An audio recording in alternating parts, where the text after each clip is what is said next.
অনেক দিন আগের কথা। চমচমপুর নামের গ্রামে সিরাজ নামের এক লোক বাস করত। সে, তার পরিবার, স্ত্রী সীমা এবং এক মেয়ে সিজুকার সাথে থাকত। তাদের গ্রামের সবাই অনেক বড় লোক ছিল, কিন্তু সিরাজ খুবই গরিব ছিল।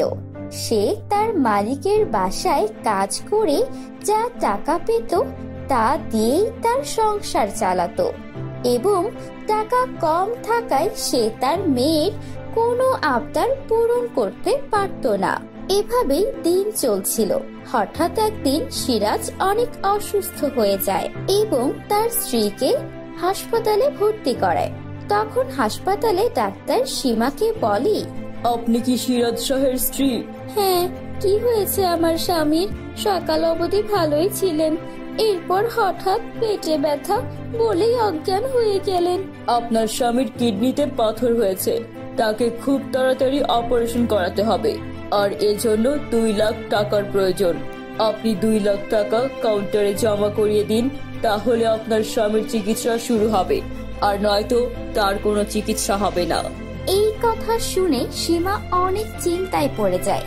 এরপর সে সিরাজ যেখানে কাজ করত সেই মালিকের কাছে যায়, গিয়ে বলে, সাহেব, আমি সিরাজের স্ত্রী, আপনার সাথে কিছু দরকারি কথা বলার জন্য এসেছি।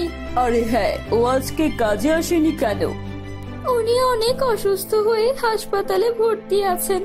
উনার চিকিৎসার জন্য 2 লক্ষ টাকা লাগবে। আপনি আমাকে দয়া করে 2 লক্ষ টাকা হাওলাত দিয়ে দিন। ডাক্তার বলেছে 2 লাখ টাকা না দিলে তারা আমার স্বামীর চিকিৎসা শুরু করবে না। তুই কি পাগল হয়ে গেছিস? তুই জানিস তুই কি চাইছিস? 2 টাকা না, 2 লাখ টাকা। এমন ভাবে চাইছিস যেন 2 টাকা এখনই তোকে দিয়ে দেব। আমি তোকে কি জন্য 2 লাখ টাকা দিতে যাব? যা এখান থেকে। আমি ধর্মশালা খুলে বসিনি। আমি আপনার হাতে ধরি, পায়ে পড়ছি, আপনি আপনি আমাকে টাকাটা দিন। আমি আপনার টাকা শোধ করে দেব, কিন্তু দয়া করে আমাকে 2 লাখ টাকা দিয়ে দিন। আমার স্বামীকে বাঁচাতে এই 2 লাখ টাকা অনেক দরকার। ঠিক আছে, আমি তোকে টাকা দিয়ে দেব, কিন্তু এক শর্তে। তুই যদি তোর সকল গয়না আর বাড়ির কাগজ আমার কাছে বন্ধক রেখে যাস, তাহলে আমি তোকে টাকা দেব। নয়তো আমি কিভাবে ভরসা করব যে তুই টাকাগুলো ফেরত দিবি? বাড়ির কাগজ আর গয়না দিয়ে টাকা নিয়ে যাস। আচ্ছা ঠিক আছে, ওগুলো বাসায় আছে, আমি নিয়ে আসছি। এই বলে সীমা বাসায় গিয়ে তার সকল গয়না এবং বাড়ির কাগজপত্র এনে সেই মালিককে দিয়ে দেয়, এবং মালিক 2 লাখ টাকা দিয়ে দেয়। সেই টাকা নিয়ে সীমা ডাক্তারের কাছে যায় এবং ডাক্তার তার স্বামী সিরাজের চিকিৎসা শুরু করে, কিন্তু ঠিক সময়ে চিকিৎসা না হওয়ার কারণে সিরাজ অপারেশন টেবিলে মারা যায়।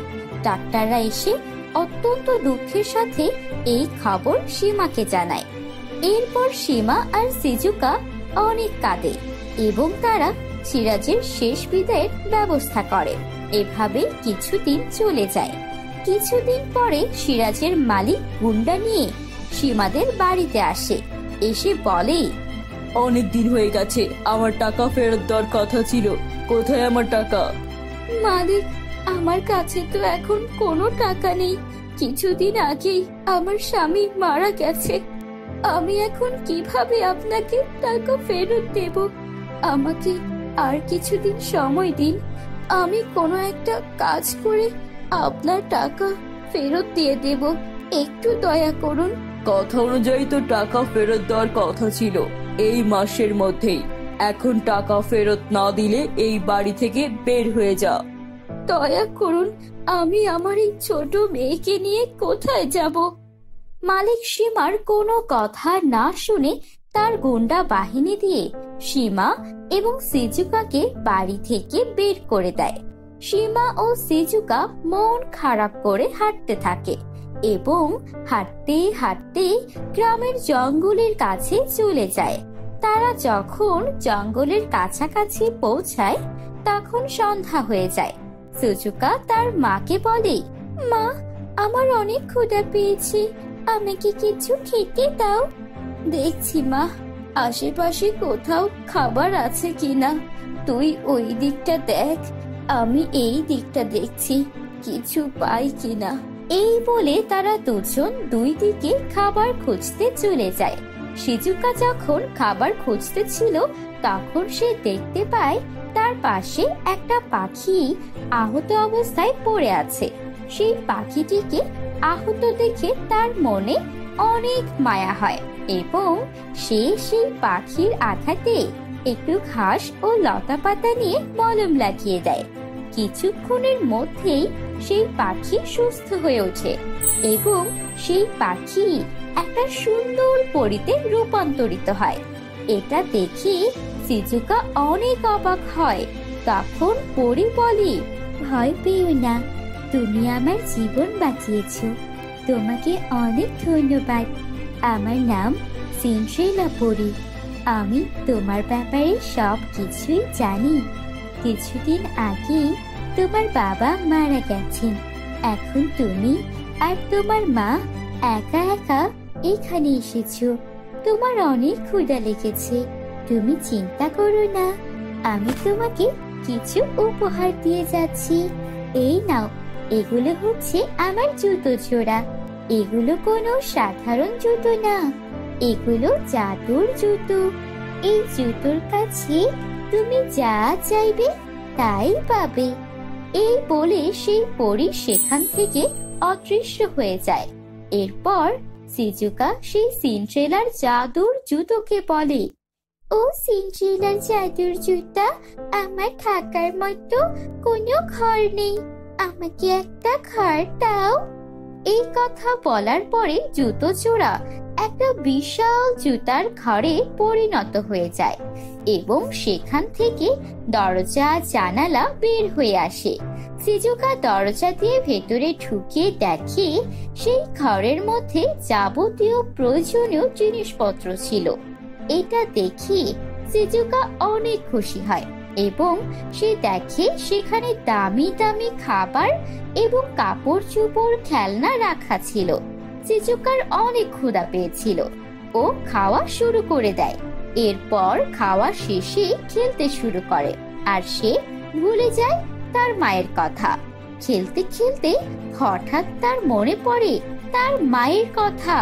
তখন সে ঘরের বাইরে এসে জাদুর জুতাকে বলে, হে সিনড্রেলার জাদুর জুতা, আমার মা অনেকক্ষণ যাবত ঘরে আসছে না। আমার মা কোন দিকে গিয়েছে আর কোথায় আছে, আমাকে একটু বলে দাও না।